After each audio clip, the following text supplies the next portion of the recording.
Sa ilalim ng araw na tila nagbabagang asero sa kalangitan ng Maynila, isang mag-aaral sa senior high school na nagngangalang Elena ang humakbang patungo sa isang presinto ng pulisya, bitbit ang isang pusong naghahanap ng katarungan. Ngunit ang kanyang matapang na pagpasok ay magbubukas lamang pala sa isang lihim na mas madilim pa sa anino ng gabi. Ang kanyang sigaw ay yayanig sa buong institusyon, magbubunyag sa isang lihim na proyektong tinatawag na nababago sa kanyang buhay magpakailanman. Dito magsisimula ang isang malawak na sabuatan. Ang tanghali sa Quezon City ay nakakapas. Ang hangin ay tuyo at mabigat, humahampas sa mukha ng sinumang maglakas loob na maglakad sa ilalim ng matinding sikat nito. Ang usok mula sa mga jeepney at tricycle ay humahalo sa alikabok ng kalsada, lumilikha ng isang manipis na ulap na nagpapalabo sa paningin. Sa gitna ng nakakapasong init na iyon, nakatayo ang isang malaki at lumang gusali ng pulisya. Kulay kape ang pintura, mukhang matatag ngunit malamig, isang muog ng kapangyarihan. Sa harap ng tarangkahan nito, sandaling huminto si Elena. Hinihingal. Ang kanyang mga daliri ay mahigpit na nakakuyom sa strap ng kanyang maliit na asul na bag na kupas na. Tinitigan niya ang malaking karatula na may nakasulat na Philippine National Police, habang ang kanyang dibdib ay kumakabog sa pinaghalong takot at determinasyon. Bawat hakbang na kanyang ginawa ay parang ang bigat, na tila ang mismong lupa ay tumatanggi sa kanyang mga yapak. Suot pa rin niya ang kanyang puti at asul na uniforme, na ngayon ay basang-basa na ng pawis sa likod. Ang kanyang mahabang itim na buhok ay nakatali lamang ng basta-basta, at ilang hibla nito ay dumidikit sa kanyang mukha dahil sa pawis. Ngunit sa likod ng kanyang pagod na anyo, ang mga mata niya ay matalim at puno ng tapang. Alam na alam niya kung ano ang maaaring mangyari kapag tumuloy pa siya. Marahil ay mga insulto, marahil ay mga banta, o baka mas malala pa, karahasan. Ngunit ang kanyang takot ay natalo ng isang bagay, ang pagnanais na marinig, na maningil para sa isang buhay na marahas na inagaw mula sa kanya. Ang kanyang mga sapatos ay lumalangit-ngit sa sementadong sahig ng bakura ng presinto, na ang init ay halos tumatago sa swelas. Ilang pulis na nagbabantay sa outpost sa harap ang sumulyap sa kanya, bago ipinagpatuloy ang kanilang usapan, walang pakialam. Para sa kanila, ang isang dalagitang nakauniforme ay hindi isang banta, isang maliit na figura lamang na naligaw ng landas. Napalunok si Elena, sinusubukang pigilan ang panginginig ng kanyang mga daliri. Inayos niya ang kwelyo ng kanyang blusa, huminga ng malalim, at pagkatapos ay tumingin ng diretsyo sa malaking salaming pinto sa kanyang harapan. Kailangan kong magsalita, bulong niya, mas para sa kanyang sarili kaysa sa sinuman. Sa loob ng kanyang dibdib, ang tibok ng kanyang puso ay parang tambol ng digmaan. Alam niyang sa sandaling malampasan niya ang pintong iyon, ang kanyang buhay ay maaaring hindi na bumalik sa dati. Lahat ng lihim na kanyang kinimkim ay mabubunyag. Lahat ng kasinungalingan na maingat na itinago ay mababasag. Ngunit doon mismo isinilang ang katapangan ni Elena. Hindi dahil sa hindi siya natatakot, kundi dahil wala na siyang anumang maaaring mawala. At nang itulak ng kanyang kamay ang mabigat na pinto, nilamon siya ng liwanag ng tanghali, hudyat ng pagsisimula ng isang malaking bagyo na hindi na mapipigilan. Ang malamig na hangin mula sa air conditioner ay tumusok sa balat ni Elena sa sandaling pumasok siya. Salungat sa init sa labas, ang loob ng presinto ay masyadong tahimik, masyadong maayos, na para bang ang mundo sa loob nito ay hindi nakakakilala ng paghihirap. Ang mga hilera ng mga mesa ay maayos na nakahanay, puno ng mga bunto ng papeles at mga folder na mailabel. Ang amoy ng kapeng barako ay humahalo sa amoy ng lumang papel na pumupuno sa hangin. Ang tunog ng mga keyboard ay maririnig na nagtataypan, paminsan-minsan ay sinasalitan ng mahinang tawanan ng mga pulis na nagbibiruan sa isang sulok. Wala ni isa sa kanila ang pumansin sa dalagitang nakauniforme. Para sa kanila, ang pagdating ni Elena ay isang maliit na anino lamang na dumaan ng walang kahulugan. Huminto si Elena sa gitna ng lobby, nilibot ang tingin na may pag-aalinlangan. Pinagmasdan niya ang selyo ng AV sa pader sa likod ng reception desk. Ang kintab nito ay sumasalamin sa malamig na liwanag ng mga ilaw na neon. Sa kaliwa, ilang pulis ang nagpapatong-patong ng mga dokumento. Sa kanan, may isang naglalaro sa kanyang cellphone habang mahinang tumatawa. Ang mundo sa loob ng presintong iyon ay tila umiikot sa isang ritmong walang pakialam sa pagdurusa ng sinuman sa labas. Habang nakatayo si Elena, ang kanyang dalawang kamay ay nanginginig habang hawak ang strap ng kanyang bag na para bang humuhugot ng lakas ng loob na halos maubos na. Sa wakas, napako ang kanyang mga mata sa isang silid na may pintong sarado. Sa itaas ng pinto, isang pangalan ang malinaw na nakasulat sa mga gintong letra. Hey, Ricardo Vargas. Ang pangalang iyon ay nagpabilis ng tibok ng puso ni Elena. Sa likod ng pintong iyon nagsimula ang lahat ng kanyang masasamang panaginip. Ang kanyang mga binti ay halos hindi na makahakbang, ngunit ang kanyang determinasyon ay tumangging sumuko. Alam niyang wala nang atrasan pagkatapos nito. Ang malamig na hangin ay parang nakakasakal, na tila ang mismong silid ay sinusubukang itakwil ang kanyang presensya. Ang maliliit ngunit matatag na hakbang ni Elena ay nagsimulang marinig ng malinaw sa gitna ng abalang opisina. Ilang pulis ang nagsimulang lumingon. Ang kanilang mga mukha ay nagpapakita ng pagtataka nang makita ang isang estudyanteng nag-iisa sa lugar na iyon. Ang mga tingin na iyon ay matatalim, mapaghinala, ngunit hindi inalis ni Elena ang kanyang paningin. Patuloy siyang naglakad patungo sa pinto na may pangalang iyon. Mabigat ang kanyang paghinga, ngunit ritmiko. Sa kanyang puso, marahan siyang bumulong, ngayon, hindi na ako mananahimik. Ang tunog ng printer at ang langit-ngit ng mga upuang bakal ay tila nagsisilbing saliw sa kanyang pagtungo sa isang paghaharap na iayanig sa buong gusali. Ang boses ni Elena ay bumasag sa lamig ng silid. Teniente Coronel Vargas, gusto kong makipag-usap, sigaw niya ng malakas, na naging dahilan upang ang dating tahimik na hangin ay biglang tumigil. Ang tawanan at kwentuhan ng mga pulis ay biglang natigil. Ang tunog ng mga keyboard na kanina iritmiko ay biglang nawala, nag-iwan ng alinggaw ng kanyang sigaw na umalinggaw sa pagitan ng mga kulay kapeng pader ng opisina. Lahat ng ulo ay sabay-sabay na lumingon, nakatitig sa dalagitang nakauniporme na nakatayo sa gitna ng silid. Maliit ang kanyang katawan, ngunit ang kanyang tapang ay humiwa sa katahimikan na parang isang espadang walang kinatatakutan. Tumingin ng diretsyo si Elena. Ang kanyang mga mata ay nanginginig, pinipigilan ang galit at takot na naghahalo. Ilang pulis ang nagkatinginan, hindi sigurado kung paano tutugon. Isang batang miyembro ang tumayo mula sa kanyang upuan, sinusubukang lumapit na may kilos na nagpapakalma. Ineng, kalma lang. Anong problema, sabi niya sa malumanay na boses. Ngunit iwinaksi ni Elena ang mabuting intensyon na iyon sa isang matatag na hakbang pasulong. Alam niyang kung mananahimik siya, mananatiling sarado ang lahat. Mabigat ang kanyang hininga, ngunit muling lumabas ang mga salita. Sa pagkakataong ito, mas malakas, puno ng paninindigan. Gusto kong makita si Teniente Coronel Vargas ngayon din. Ang tono ng kanyang boses ay umalinggaw, lumilikha ng tensyon na gumapang sa bawat sulok ng silid. Ang lugar na dating puno ng ingay ay naging tahimik na parang isang korte. Ang mga pulis na nakaupo ay nagsimulang tumayo.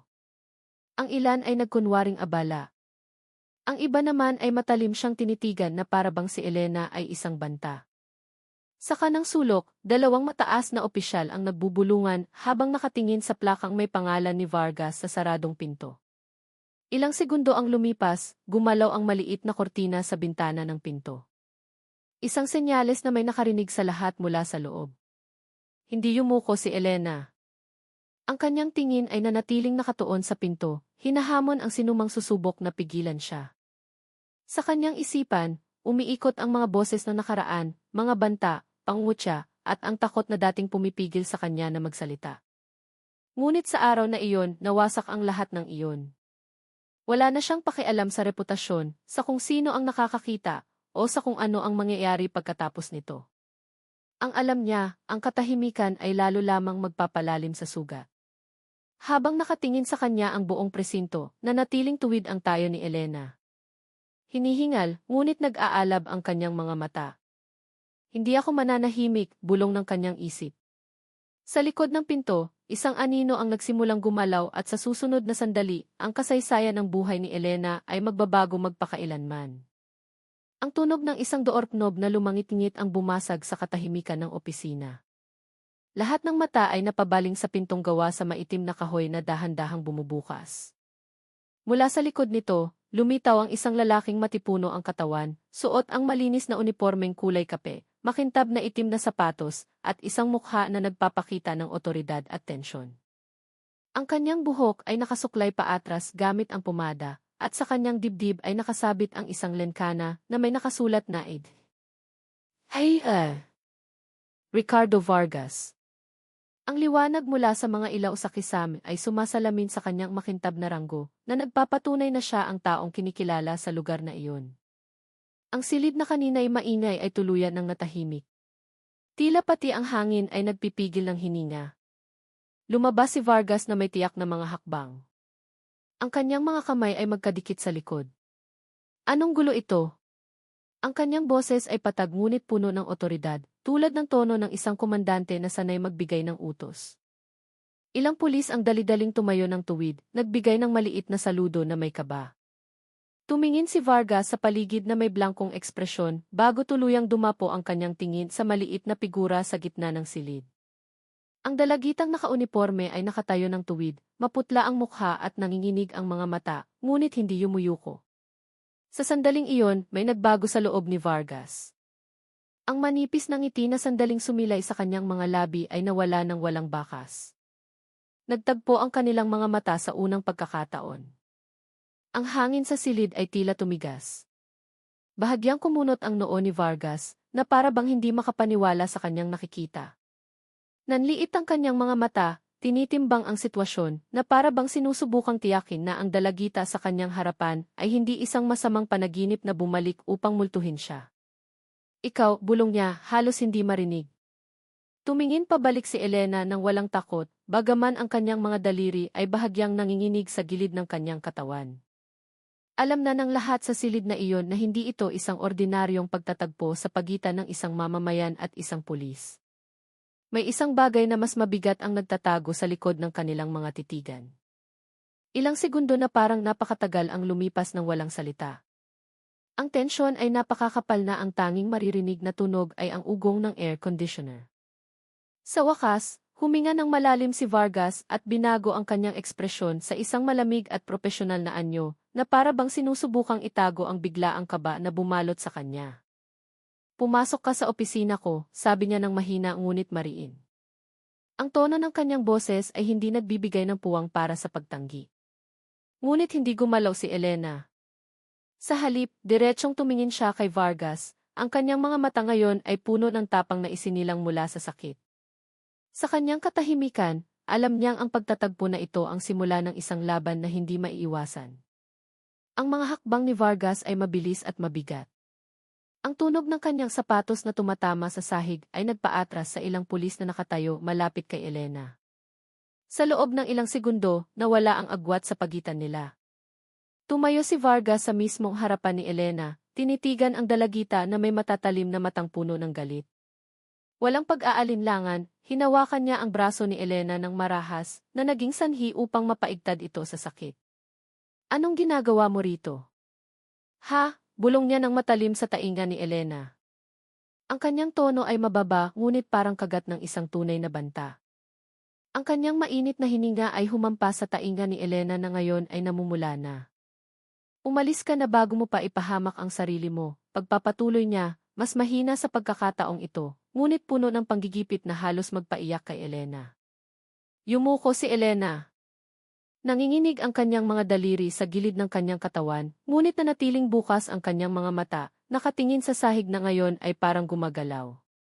Sa paligid nila, ilang pulis ang nagkatinginan, nagkukunwaring abala. Ngunit malinaw na narinig ng kanilang mga tainga ang marahas na tono sa bulong na iyon. Tumigil ang tunog ng printer. Tanging ang ugong ng air conditioner na lamang ang natira. Huminga ng dahan-dahan si Elena, sinusubukang pakalmahin ang sarili. Kahit na nanginginig ang kanyang dibdib, kahit na malapit ng tumulo ang kanyang mga luha, pinigilan niya ito. Alam niyang kung mananahimik siya, muling magtatago si Vargas sa likod ng kanyang ranggo at kapangyarihan. Kaya kailangan niyang magsalita, kahit na mga hulugan ito ng pagwasak sa kanyang sarili. Sa isang boses na halos nanginginig, sa wakas ay nagsalita si Elena. Buntis ako. 4 na buwan, Ginoo. Ang pangungusap na iyon ay lumabas na parang isang mahinang pagsabog na bumasag sa katahimikan. Agad na nanigas ang buong silid. Natigilan si Vargas. Nanlaki ang kanyang mga mata sa isang iglap bago muling nanigas ang kanyang mukha upang itago ang reaksyon. Ang pulis na malapit sa front desk ay biglang napatigil sa kanyang ginagawa, nakatitig sa kanila na may pagkabigla. Isang batang pulis pa nga ang nakabitaw sa kanyang ballpen. Ang tunog nito na tumama sa sahig ay tila isang senyales na ang mga salitang iyon ay yumanig sa buong presinto. Tumingin sa sahig si Elena at sa wakas ay tumulo ang kanyang mga luha. Ngunit ang kanyang boses ay hindi na nanginginig sa takot, kundi sa tapang na naipit. Dahan-dahang binitawan ni Vargas ang kanyang braso, sinusubukang itago ang kaba sa likod ng kanyang matigas na mukha. Lumipat ang kanyang tingin sa paligid, tinitiyak kung sino ang mga nakarinig. Ngunit huli na, alam na ng lahat, at ang maliit na bulong na iyon ay naging isang baga na handang sunugin ang kanyang pangalan at ranggo. Sa puso ni Vargas, nagsimulang gumapang ang sindak, ngunit sa kanyang mga labi ay mayroon pa ring malamig na ngiti. Alam niyang nagsisimula pa lamang ang isang malaking bagyo, at ang maliit na dalagita sa kanyang harapan ang siyang nagsindi ng apoy. Natigilan si Vargas ng ilang segundo. Ang kanyang mga mata ay nag-aapoy. Nababaliw ka ba? Sabi niya ng mahina ngunit matalim, halos hindi marinig ng sinuman maliban kay Elena na nakatayo sa kanyang harapan. Ang mga ugat sa kanyang sentido ay umbok at ang kanyang mga kamay ay mahigpit na nakakuyom sa gilid ng kanyang katawan. Ngunit hindi na tinag si Elena.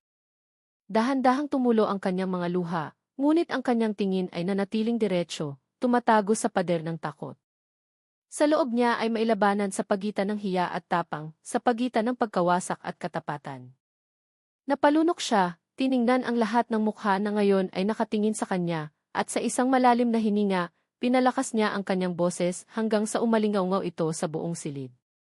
Buntis ako ng 3 buwan, at si Teniente Coronel Vargas ang ama, sigaw niya ng malakas, yumanig sa buong presinto. Ang pangungusap na iyon ay parang isang kidlat sa katanghalian. Lahat ay natahimik na para bang huminto ang oras. Ang mga ballpen ay huminto sa pagsusulat, ang mga kamay ay huminto sa pagtype. Ilang pulis ang nanigas sa pagkakatayo, ang iba naman ay tumingin sa sahig na para bang gustong iwasan ang katotohanan. Walang sinuman ang naglakas loob na magsalita, ngunit malinaw na ipinapakita ng kanilang mga mukha ang pagkabigla at takot. Ang hangin sa silid ay bumigat na para bang napuno ng pagkakasala at kuryosidad na naglalaban-laban sa gitna ng mga pigil na hininga. Namula ang mukha ni Vargas, nanlaki ang kanyang mga mata. Sinubukan niyang umiti, sinusubukang itanggi sa isang pilit na tawa, ngunit ang mga ugat sa kanyang lieg ay nanigas. Huwag kang magsalita ng kung ano-ano, bata, sigaw niya. Ngunit, ang kanyang boses ay paos, wala ng otoridad. Ilang pulis ang nagkunwaring abala sa pagpulot ng mga papel na nahulog. Ngunit alam nilang lahat na ang iskandalo ay isinilang na sa kanilang harapan. Humakbang si Vargas, ngunit umatras si Elena ng isang hakbang upang mapanatili ang distansya. Alam niyang ang kanyang mga salita ay hindi na mababawi at ang katotohanang matagal nang itinago ay sa wakas ay sumabog sa harap ng lahat. Ang tensyon ay umabot sa sukdulan. Ang presinto ng pulisya na karaniwang puno ng ingay ng administratibong gawain ay naging isang hindi opisyal na korte kung saan ang isang pangungusap ay kayang wasakin ang reputasyon ng isang opisyal. Hindi na inisip ni Vargas ang mga alituntunin. Tinakpan ng galit ang kanyang lohika. Sinunog ng hiya ang kanyang ego. Sa naninigas na panga at mababangis na mata, mabilis siyang lumapit kay Elena. Itinaas niya ang kanyang kamay, ang kanyang boses ay umuungol na parang isang sugatang hayop. Naglakas loob kang ipahiya ako sa sarili kong lugar, bulong niya, puno ng paghihiganti. Sa sandaling iyon, alam ng lahat ng nakasaksi na ang tunay na pagsabog ay hindi pa nangyayari. Ngunit nararamdaman nila ito sa hangin, naghihintay sa susunod na sandali na magbabago sa lahat. Ang sampal ay napakalakas na umalingaw-ngaw, bumasag sa malamig na hangin sa loob ng silid. Ang tunog nito ay tumalbog sa pagitan ng mga pader at kisami na nagpabuntong hininga sa lahat. Tumalsik ang ulo ni Elena sa gilid. Nawalan siya ng balanse bago tuluyang bumagsak sa sahig ng may malakas na kalabog. Pumutok ang kanyang labi, dahan-dahang umagos ang dugo sa gilid ng kanyang bibig. Nagdilim ang kanyang paningin. Umikot ang mundo sa kanyang paligid. Ngunit sapat pa ang kanyang malay upang marinig ang mabilis na paglapit ng mga sapatos ni Vargas. Naglakas loob kang ipahiya ako sa harap ng lahat, sigaw niya, ang kanyang boses ay garalgal dahil sa nag-aalab na galit. Ang mga ugat sa kanyang liig ay nanigas, ang kanyang mukha ay namula sa puot. Hinablot ni Vargas ang kwelyo ng uniporme ni Elena at hinila ito ng marahas hanggang sa kalahating may angat ang katawan ng dalagita mula sa sahig. Napahingal si Elena. Sinubukan niyang pumalag ngunit walang nagawa. Idiniin ng husto ni Vargas ang kanyang mga daliri sa liig niya, sinasakal siya hanggang sa halos maputol ang kanyang hininga. Sino ka sa tingin mo? Singhal niya sa gitna ng galit. Sa loob ng ilang segundo, inuntog ni Vargas ang ulo ni Elena sa pader sa likod niya. Ang tunog ng pag-untog ay nagpatalon sa ilang pulis. Ngunit wala ni isa ang naglakas loob na lumapit. Isang maliit na sigaw ang kumawala sa mga labi ni Elena, matinis ngunit mabilis na nalunod sa matinding katahimikan. Ilang pulis ang nakatingin ng hindi gumagalaw. May ilan na tumalikod, nagkunwaring abala sa mga papel sa mesa. Mayroon ding nakatingin ng may takot ngunit nanatiling tahimik. Alam nilang mali ang ginagawa, ngunit ang anino ng ranggo ni Vargas ay pumipigil sa kanilang katapangan. Ang presinto na karaniwang puno ng tawanan ay naging isang entablado ng kapangyarihan. Isang lugar kung saan ang isang bata ay naging biktima ng walang sinumang nangahas na kumilos. Sa isang sulok ng silid, ang tunog ng printer na umaandar pa rin ay patuloy na umuugong, tila isang piping saksi sa karahasang nangyayari sa katanghalian. Nagsimulang maglaho ang mundo ni Elena. Naramdaman niyang umuugong ang kanyang mga tainga, lumalabo ang kanyang paningin. Maalat ang lasa ng dugo sa kanyang dila, at maikli ang kanyang paghinga. Sa gitna ng kaguluhan, isang isipan ang pumasok sa kanyang ulo, na ang katotohanan ay madalas na kailangang bayaran ng mahal. Sinubukan niyang buksan ang kanyang mga mata, tinitigan ang mga mukha na nanonood lamang. Walang lumapit para tumulong, walang nagsalita. Dahan-dahang naging isang puting ulap ang mundo.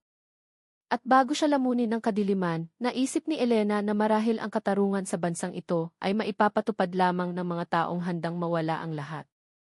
Sa gitna ng kaguluhan at takot na bumabalot sa hangin, ang tanging tunog na maririnig pa ay ang dahan-dahang pagkaskas ng isang walis sa sahig.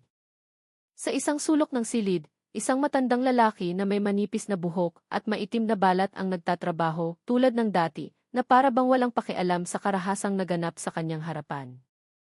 Siya si Mang Mateo, ang janitor ng presinto na matagal nang itinuturing na isang anino lamang. Luma ang kanyang damit, magaspang ang kanyang mga kamay dahil sa edad, at laging nakayuko ang kanyang mga mata. Walang masyadong nakakaalam tungkol sa kanya, maliban sa bihirang siyang magsalita at laging dumarating ng pinakamaaga. Ngunit sa araw na iyon, nang muling suntukin si Elena at bumagsak sa sahig, huminto ang pagwawalis. Tila nagpigil ng hininga ang mundo kasama niya. Dahan-dahang inilapag ni Mang Mateo ang kanyang walis sa sahig. Ang tunog ng kahoy na tumama sa semento ay narinig ng napakalinaw, hudyat ng isang pagbabagong hindi na malaya ng sinuman. Tuwid ang kanyang katawan kahit na hindi na siya bata. At nang iangat niya ang kanyang mukha, ang kanyang tingin ay hindi na tingin ng isang ordinaryong janitor. Ang tingin na iyon ay malamig, matalim at puno ng kontrol. Si Vargas, na hawak pa rin ang kwelyo ni Elena, ay hindi na malayan ang panganib na papalapit. Masyado siyang abala sa pagbubuhos ng kanyang galit at kahihiyan. Ngunit sa gitna ng maingat na mga hakbang ni Mateo, may isang bagay na nagpayanig sa buong silid, isang aura ng otoridad na hindi maipaliwanag, tulad ng isang matandang sundalo na kababangon lamang mula sa isang mahabang pagbabalakayo. Sa 2 hakbang lamang, tumayo si Mateo sa likod ni Vargas. Ang kanyang mga galaw ay mabilis, tumpak at puno ng lakas. Ang kanyang binti ay malakas na umindayog, sinipa ang dibdib ni Vargas nang mailakas na imposibleng taglayin ng isang lalaking kaedad niya. Tumilapon ng malakas ang katawan ni Vargas, tumama sa isang mesa at nagpatumba sa mga bunto ng papeles sa sahig. Ang tunog ng pagbagsak ay umalingaw ng malakas, sinundan ng biglaang pagkataranta ng mga pulis. Ilan ang tumakbo papalapit. Ang iba naman ay natigilan lamang, hindi makapaniwala sa kanilang nasaksihan. Ang janitor na kanilang binaliwala sa loob ng matagal na panahon ay kababagsak lamang sa isang mataas na opisyal sa harap mismo nila. Ang silid na kanina'y tahimik ay naging isang bagyo. Nakahandusay si Elena sa sahig, hawak ang kanyang namamagang liig, habang si Mateo ay nakatayo ng tuwid sa gitna ng kaguluhan. Ang kanyang mga mata ay nakatitig kay Vargas ng walang bahid ng pag-aalinlangan. Tama na, sabi niya ng mahina, ngunit ang kanyang tono ay malalim at nag-uutos. Walang nangahas na gumalaw. Ang aura sa silid ay nagbago mula sa takot patungo sa pinaghalong paggalang at pagkalito. Nalaman na ng lahat ngayon na ang matandang tahimik na kanilang inakalang isang janitor lamang ay hindi pala isang ordinaryong tao. Sa katahimikang muling bumalot, isang konklusyon ang dahan-dahang nabuo sa isipan ng lahat. Ngayong araw, ipinakita ng katotohanan ang kanyang mukha, at ang mukhang iyon ay nakasuot ng isang lumang uniforme na puno ng alikabok na nagngangalang Mateo. Ang atmosfera sa loob ng presinto ay biglang nagbago. Ang hangin ay bumigat, lumamig, at pumipiga sa dibdib ng sinumang humihinga sa silid na iyon. Si Vargas ay nakahandusay pa rin sa sahig, sinusubukang bumangon na may maputlang mukha at hinihinga na paghinga. Sa kanyang harapan, nakatayo ng tuwid si Mateo, hindi na mukhang isang janitor. Ang kanyang mga mata ngayon ay matalim, tuwid ang kanyang katawan, at ang kanyang kilos ay puno ng otoridad. Dahan-dahan niyang dinukot ang kanyang bulsa, at pagkatapos ay naglabas ng isang madilim na identification card na may kilos na kalmado ngunit puno ng kahulugan. Inihagis niya ito sa sahig sa mismong harapan ni Vargas. Umikot ang card bago huminto, ipinakikita ang isang sagisag na may 3 gintong bituin na kumikinang sa ilalim ng ilaw ng opisina. Tila nagyelo ang silid. Lahat ng pulis ay nakatitig sa maliit na bagay na iyon na may di makapaniwalang mukha. May isang bumulong ng mahina, halos hindi marinig, 3 bituin. Ang mga salitang iyon lamang ay sapat na upang patayuin ng tuwid ang lahat ng tauhan. Nagkatinginan sila. Ang ilan ay napalunok, ang iba naman ay yumuko. Inangat ni Mateo ang kanyang baba ng bahagya. Ang kanyang boses ay mabigat at kalmado nang ipakilala niya ang kanyang sarili. Brigadier General Matthew De Leon, Internal Affairs Service, Camp Crame. Dahan-dahang lumabas ang mga salitang iyon, ngunit ang bawat isa ay parang isang martilyo na humahampas sa mga pader ng kayabangan. Nalaman na ng lahat sa silid na iyon na nasaksihan nila ang isang general na nagpapanggap sa kanilang harapan. Natigilan si Vargas, nanlaki ang kanyang mga mata habang tinitigan ang card, pagkatapos ay lumipat sa mukha ni Mateo. Naipit ang kanyang hininga, nanginginig ang kanyang mga labi. Ikaw? Kailan ka pa nandito? Tanong niya ng nautal, ngunit hindi sumagot si Mateo, tinitigan lamang siya ng matalim. Sa tingin mo ba hindi ko alam ang mga ginagawa mo sa loob ng matagal na panahon? Sabi niya ng dahan-dahan, ngunit ang kanyang boses ay matalim na parang isang kutsilyong kinakaskas sa salamin. Lalong namutla ang mukha ni Vargas, na para bang ang kanyang dugo ay umurong sa lupa. Ang ilang pulis na nakatayo sa likod ay nagsimulang umatras ng dahan-dahan, takot na madamay sa bagyong darating. Sa katahimikang lalong tumitindi, tiningnan ni Mateo ang buong silid. Sa lahat ng panahong ito, nanahimik kayo, sabi niya nang hindi itinataas ang kanyang boses, ngunit sapat na upang marinig ng lahat. Nakita ninyo ang pag-abuso sa kapangyarihan, ngunit wala ni isa sa inyo ang naglakas loob na magsalita. Walang sumagot, walang gumalaw. Lahat ay yumuko lamang sa tunay na takot. Pagkatapos, ang tingin ni Mateo ay bumalik kay Vargas na nanginginig pa rin. Ngayong araw, tapos na ang laro mo, sabi niya ng mahina. Ngunit sa likod ng malamig na tonong iyon, may isang bagay na mas malaki ang nakatago. Isang lumang lihim na malapit ng mabunyag, isang katotohanang iayanig hindi lamang sa isang presinto. Dahan-dahang lumakad si Mateo, patungo kay Elena na nakaupo pa rin ng mahina sa sahig. Ang tunog ng kanyang mga sapatos ay mabigat ngunit regular, nagdadala ng katahimikan pabalik. Lumuhod siya sa harap ng dalagita, tinitigan ang kanyang maputlang mukha na may kalmadong tingin. Ligtas ka na ngayon, sabi niya ng mahina ngunit mariin. Ang kanyang boses ay nagdala ng isang pakiramdam ng katiyakan na nagpakalma. Tiningnan siya ni Elena na may mga luhang mata, nanginginig ang kanyang mga labi at pagkatapos ay yumuko. Tahimik na tumulo ang kanyang mga luha sa kanyang namamagang pisngi. Sa unang pagkakataon, naramdaman niya ang haplos ng isang kamay na hindi nananakit. Dahan-dahang hinawakan ni Mateo ang kanyang balikat, nagbibigay ng pakiramdam ng kaligtasan sa gitna ng kaguluhang sumira sa kanyang tapang. Sa paligid nila, ang atmosfera ng presinto ay nagbago na parang mahiwaga. Ang mga pulis na kanina ay maingay ay natahimik na para bang takot magsalita ng kahit isang salita. Ang ilan ay yumuko sa pagkakasala. Ang iba naman ay tahimik na nagsusulat, alam na ang pangyayaring ito ay magiging isang malaking pagsabog sa loob ng kapulisan. Si Vargas ay nakaupo pa rin sa sahig, maputla ang mukha, sinusubukang pakalmahin ang kanyang hininga. Lahat ng mata ngayon ay nakatuon kay Mateo, hindi na isang janitor, kundi isang general na kababapakita lamang ng kanyang tunay na kapangyarihan. Walang nakakaalam kung nasasaksihan nila ang pagpapatupad ng katarungan o ang simula ng isang bagay na mas madilim pa. Tiningnan muli ni Mateo si Elena, sa pagkakataong ito ay may tingin na mahirap basahin, isang halo ng empatya at isang bagay na mas malalim. Titiyakin kong makakamit mo ang katarungan, sabi niya ng mahinahon.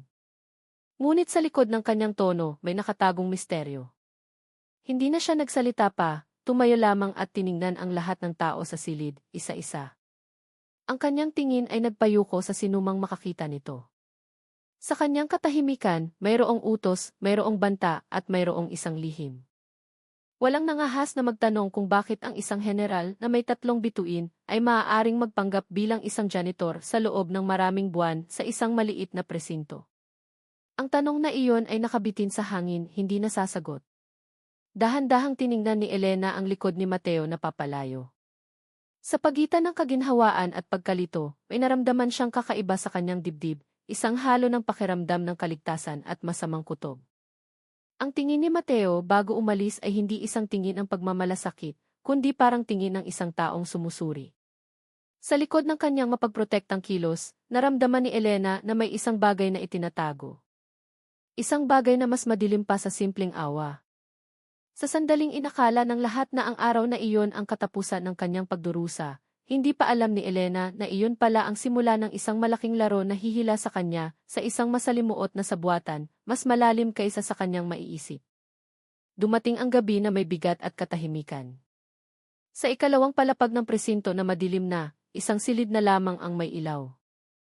Madilim ang ilaw, sarado ang mga kortina, at sa loob, 3 lalaki ang nakaupo sa paligid ng isang mahabang mesang gawa sa lumang kahoy. Kumakapal ang usok ng sigarilyo sa hangin, bumubuo ng isang manipis na ulap na umiikot sa ilalim ng dilaw na ilaw. Sa dulo ng mesa, tuwid na nakaupo si General Mateo de Leon, malamig ang mukha at walang ekspresyon. Sa kanyang harapan, 2 lalaking nakaitim na Amerikana ang nakatingin ng may pag-iingat. Ang tunog ng dekuryenteng bentilador ay marahang umuugong. Sa labas, tanging ang tunog ng mga kuliglig mula sa madilim na hardin ng presinto ang maririnig. Sa gabing iyon, hindi katarungan ang pinag-uusapan, kundi ang paraan upang ibaon ang katotohanan. Ang kasong ito ay hindi dapat lumabas, sabi ng isang lalaking nakasibilyan. Ang kanyang boses ay mabigat at puno ng diin.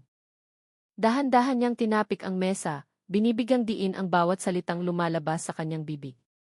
Kapag nalaman ito ng publiko, mabubunyag ang proyekto, masasayang ang lahat ng taon ng pagtatrabaho. Ang isa pang lalaki ay marahang nagdagdag, nagsisimula ng mga moy ang media. Kailangang patahimikin ang batang iyon sa anumang paraan. Hindi agad sumagot si Mateo. Nakatitig siya sa baso ng kape na halos malamig na sa kanyang harapan. Sa madilim na ilaw, ang anino ng kanyang mukha ay sumasalamin sa ibabaw ng mesa. Hindi ito mukha ng isang tagapagligtas, kundi mukha ng isang lalaking sanay magpasya sa kapalaran ng iba ng walang pag-aalinlangan. Si Elena ay bahagi na ng plano, sa wakas ay sabi niya, kalmado ang kanyang boses, ngunit may nakakatakot na laman. Kailangan lang nating tiyakin na lahat ay mananatili sa linya. Tiningnan niya ang 2 lalaki ng salitan. Huwag kayong magpakita ng awa. Kung magsalita pa siya ulit, maaaring bumagsak ang sistema. Ang isa sa mga lalaki na nakaupo sa kanan ay napalunok at tumango nang hindi nangahas na tumingin sa mga mata ni Mateo. Muling bumalik ang katahimikan. Tanging ang tunog ng orasan ang maririnig na tumitiktak mula sa isang sulok, na para bang binibilang ang oras patungo sa moral na pagkawasak na kanilang napagkasunduan. Ang mukha ni Mateo ay tila mas tumanda, hindi dahil sa bigat ng katotohanan, kundi dahil sa bigat ng kasinungalingang kanyang dala. Mula sa labas ng silid, ang liwanag ng ilaw ay tumama sa kalahati ng kanyang mukha, ipinakikita ang dalawang panig niya, bayani para sa ilan, taksil para sa iba. Ang katarungan, bulong niya, minsan ay kailangang ayusin. Ang pangungusap na iyon ay nakabitin sa hangin na parang isang hindi nakikitang lason. Tumango ang dalawang lalaki sa kanyang harapan habang pinatay ni Mateo ang kanyang sigarilyo ng may buong diin. Sa ilalim ng madilim na ilaw, ang desisyon sa gabing iyon ay naging isang punto ng pagbabago, hindi lamang para kay Elena, kundi para sa buong sistemang kanyang kinokontrol mula sa likod ng mesang iyon. Dahan-dahang nagising si Elena na may mabigat na ulo at malabong paningin. Ang puting liwanag mula sa ilaw na niyon ay tumusok sa kanyang mga mata na nagpapakislot sa kanya. Ang amoy ng gamot at antiseptiko ay pumuno sa silid, nagdulot ng kakaibang pakiramdam sa kanyang ilong. Sinubukan niyang gumalaw ngunit mahina ang kanyang mga braso. May isang dextrose na nakatusok sa kanyang balat. Ang mga pader ng silid ay puting-puti at tahimik. Tanging ang tunog ng isang monitor ang maririnig na marahang tumitiktak sa gilid ng kama. Sa isang maliit na mesa sa tabi ng kama, may isang sariwang rosas na bulaklak at isang liham na may maayos na sulat kamay. Nanginginig ang kanyang kamay nang kunin niya ito. Nakasulat sa papel, ligtas ka. Magtiwala ka sa akin. Ang lagda sa ibaba ay malinaw, General Mateo de Leon. Matagal na tinitigan ni Elena ang liham. Sumikip ang kanyang dibdib. Ang mga salitang iyon ay dapat na nagpapakalma, ngunit sa halip ay nagpatayo ng kanyang mga balahibo. Lumingon siya sa pinto at nakita ang dalawang lalaking nakatayo roon, nakasuot ng puting uniforme na parang mga tauhan ng ospital. Ngunit ang kakaiba, wala silang mga namiplate sa kanilang dibdib, tanging mga blankong mukha na walang ekspresyon. Sinubukan ni Elena na ngumiti ng magalang at nagtanong sa mahinang boses, "Kumusta po ang nanay ko? Alam na po ba niya na nandito ako?" Nagkatinginan lamang ang dalawang lalaki at pagkatapos ay tumingin muli ng diretsyo nang hindi sumasagot. Malamig ang kanilang kilos, na para bang si Elena ay isang pasyente lamang na dapat bantayan, hindi isang taong kailangang bigyan ng paliwanag. Lalong naging mabigat ang atmosfera sa silid. Sinubukan ni Elena na bumangon, ngunit masyadong mahina ang kanyang katawan.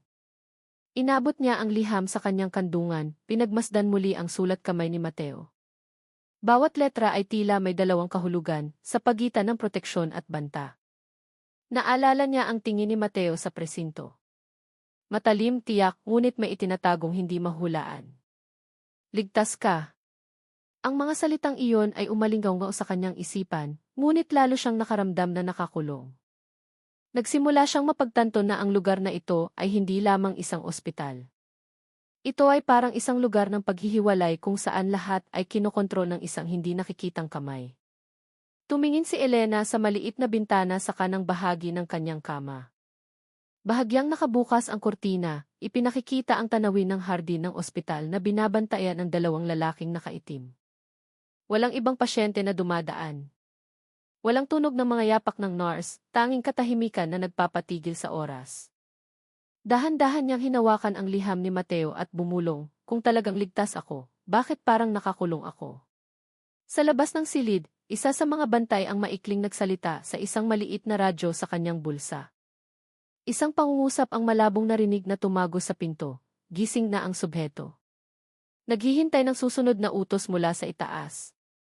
Sa sandaling iyon, napagtanto ni Elena na hindi na siya isang biktima, kundi bahagi ng isang bagay na mas malaki kaysa sa kanyang sarili.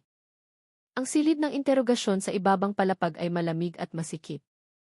Ang ilaw na neon sa kisame ay kumikislap, sumasalamin sa maputlang liwanag sa mga kulay abong pader na puno ng mga mansa ng halumigmig. Dalawang opisyal na nakauniporme ang nagdala kay Vargas papasok, nakaposas ang kanyang mga kamay. Ang kanyang mukha ay puno ng pawis at mga pasa mula sa mga naunang pagkakabugbog. Marahas siyang pinaupo sa isang upuang bakal. Ang tunog ng mga posas ay umalingaw sa tahimik na silid. Ang thesis camera sa sulok ng silid ay umilaw. Ang pulang ilaw nito ay patuloy na kumikislap na para bang isang piping saksi sa proseso ng batas na dapat sana inaayon sa patakaran. Ngunit sa gabing iyon, ang mga patakaran ay isang maskara lamang. Mula sa likod ng control room, nakatayo si General Mateo na magkakrus ang mga braso, pinagmamasdan ang monitor na nagpapakita ng mukha ni Vargas mula sa iba't ibang anggulo. Ang kanyang mukha ay kalmado, masyadong kalmado. Nagbigay siya ng isang maliit na senyas sa isa sa mga bantay sa kanyang tabi. Isang maliit na kilos ng kamay pababa na nangangahulugan ng isang bagay, patayin ang kamera. Nag-alinlangan sandali ang bantay, ngunit pagkatapos ay pinindot ang isang pindutan, at ang pulang ilaw sa sulok ng silid ay namatay, at ang screen ng recording ay naging itim. Kailangan natin ng isang scapegoat, sabi ni Mateo ng mahina, ngunit malinaw. Hayaan ang publiko na maniwala na siya ang nag-iisang may kasalanan. Huwag hayaang may maghinala pa. Ang kanyang boses ay patag, ngunit ang bawat salita ay parang isang hatol.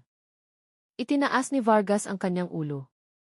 Ang kanyang mga mata ay nakatingin sa one-way mirror na alam niyang nagtatago kay Mateo sa likod. Tense ang kanyang mukha, ngunit ang kanyang boses ay nanginginig sa galit. Sa tingin mo ba hindi ko alam kung sino ang nag-utos ng lahat ng ito? Bulong niya, ngunit sapat na upang marinig sa mikropono na bukas pa rin sa control room. Ang mga salitang iyon ay nagpalingon sa isa sa mga bantay. Ngunit sa kabilang panig ng salamin, bahagyang umiti si Mateo. Halos hindi gumalaw ang kanyang mga labi. Tinitigan niya ang screen na may malamig na tingin na para bang ang galit ni Vargas ay isang ingay lamang ng insekto sa kanyang tainga. Manahimik ka, Vargas, sabi niya ng mahina, halos walang emosyon bago pa madamay ang pamilya mo. Ang mga salitang iyon ay mas matalim pa kaysa sa isang suntok. Natigilan si Vargas, nanigas ang kanyang katawan. Sa control room, kinuha ni Mateo ang isang manipis na folder na may nakasulat na at mabilis itong pinirmahan. Simula bukas, lahat ng dokumentasyon ay isusumite sa sentro, sabi niya sa tauhan sa kanyang tabi. Walang nangahas na tumingin sa kanyang mga mata. Sa loob ng isang gabi, ang kasaysayan ay maingat na pineke. Ang kamera ay pinatay, ang katotohanan ay binura, at siniguro ng isang general na mananatiling malinis ang sistema sa mata ng publiko, kahit na ang mga mansa ng dugo ay sariwa pa sa sahig ng silid ng interogasyon na iyon. Ilang araw ang lumipas mula nang mangyari ang insidente sa presinto, at ang sitwasyon ay tila bumalik na sa normal sa panlabas. Ngunit sa maalikabok at tahimik na silid ng mga papeles sa ilalim ng lupa, isang batang opisyal na nagngangalang Tenyente Marco Santos ang nagsasaliksik sa mga bunton ng lumang dokumento. Ang ilaw sa itaas niya ay marahang umuugoy, lumilikha ng mahahabang anino sa makitid na pader ng silid. Naghahanap siya ng mga dokumento para sa isang ulat, ngunit isang kulay kapeng folder na walang label ang nakakuha ng kanyang pansin. Luma na ang mga gilid nito at sa itaas ay may pulang selyo na may nakasulat na lihim ng estado. Nag-alinlangan sandali si Marco, lumingon sa paligid upang tiyakin na walang sinuman at pagkatapos ay dahan-dahang binuksan ang folder. Sa loob, natagpuan niya ang mga pahinang may makapal na sulat, sa ilalim nito ay may mga hilera ng pangalan at mga code. Tiningnan ni Marco ang listahan na may nakakunot na noo hanggang sa huminto ang kanyang tingin sa isang pangalan na nagpatigil sa kanyang hininga, Elena Reyes, 17 taong gulang.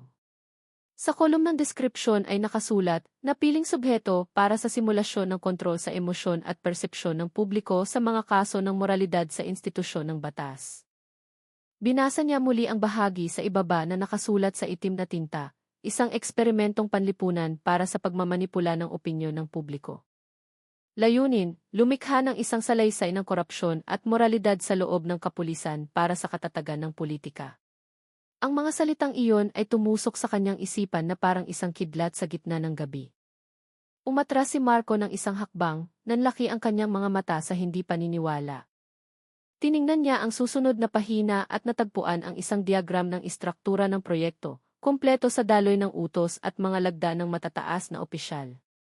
Nanginginig ang kanyang kamay nang matagpuan niya ang isang pangalan sa pinakailalim ng dokumento, Brig. Ethan. Mateo Leon. Bumilis ang kanyang hininga, nagulo ang kanyang isipan. Ang taong itinuturing na bayani sa kaso ni Elena ay siya palang utak sa likod ng lahat. Ang taong pinuri dahil sa pagliligtas sa dalagita ay siya mismong lumikha ng buong laro na ginawa siyang biktima. Ang mundong kanyang pinaniniwalaan bilang isang institusyon ng katarungan ay biglang naging isang kasinungalingan. Malamig na pawis ang dumaloy sa sentido ni Marco. Nagmamadali niyang isinara ang folder at tumingin sa pinto, na para bang may nagmamasid sa kanya. Isang mahinang yapak ang narinig sa pasilyo sa labas ng silid. Nanginginig, isinuksok niya ang folder sa loob ng kanyang jacket at pinatay ang ilaw. Sa dilim, mabilis na umikot ang kanyang isipan. Natagpuan ba niya ang katotohanan o pumirma lamang siya sa kanyang sariling hatol ng kamatayan? Nang lumabas siya sa silid at isinara ang pinto, isang maliit na kikis camera sa sulok ng kisame ang kumislap ng pula. Sa isang malayong silid, may isang taong nanonood sa recording na may manipis na ngiti. Sa screen, ang pangalan ni Marco Santos ay lumitaw na sa isang bagong listahan sa ilalim ng pamagat na. Sa gabing iyon, ang langit sa itaas ng ospital ay kulay abo. Mula sa loob ng kanyang madilim na silid, tinitigan ni Elena ang bintana na malabo dahil sa hamog. Tahimik siyang nakaupo sa gilid ng kama. Mahina pa rin ang kanyang katawan, ngunit hindi tumitigil sa pag-ikot ang kanyang isipan. Sa labas, malabo niyang nakikita ang isang lalaking nakatayo sa ilalim ng ilaw ng hardin. Maikli ang kanyang buhok na may mga puti. Tuwid ang kanyang tindig. Si Mateo iyon. Ngunit ngayon, ang kanyang mukha ay hindi na mukha ng isang tagapagligtas tulad ng dati. Ang kanyang tingin ay blanko at malamig. Dahan-dahang gumagalaw ang kanyang mga labi habang nagsasalita sa telepono. Hindi siya nakatingin kay Elena, ngunit ang kanyang mga salita ay malinaw na tumago sa manipis na salamin. Maayos na ang subhetong si Elena. Ihanda ang susunod na yugto. Nanigas si Elena. Agad niyang hinawakan ang kumot.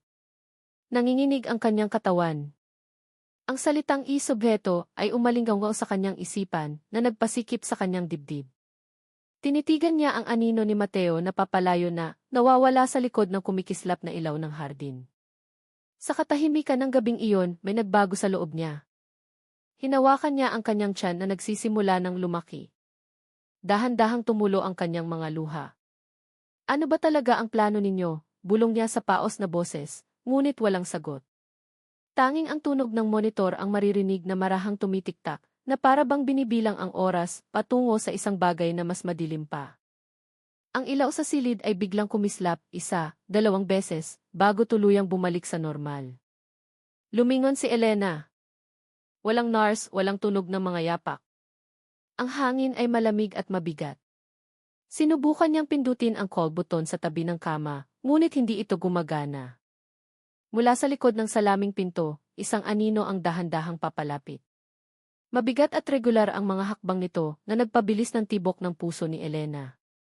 Nang magsimulang umikot ang door knob, muling kumislap ang ilaw ng mas mabilis at isang mahinang tunog ng kuryente ang umalingaungaw. Sa loob ng ilang segundo, ang buong silid ay biglang nagdilim. Sa control room ng seguridad ng ospital, ang mga screen ng TVs na nagpapakita sa silid ni Elena ay isa-isang namatay. Ang operator na nagbabantay ay tumingin sa monitor na may pagkalito. Ngunit bago tuluyang mamatay ang lahat, isang pangungusap ang lumitaw sa pangunahing screen, nakasulat sa puting letra sa itim na background. Pagkatapos noon, naging ganap na itim ang screen. Sa labas, malakas na umihip ang hangin ng gabi, ginugyog ang mga kortina sa bintana ng silid ni Elena na ngayon ay walang laman. Walang tunog, walang anino, tanging katahimikan na nag-iwan ng isang malaking tanong.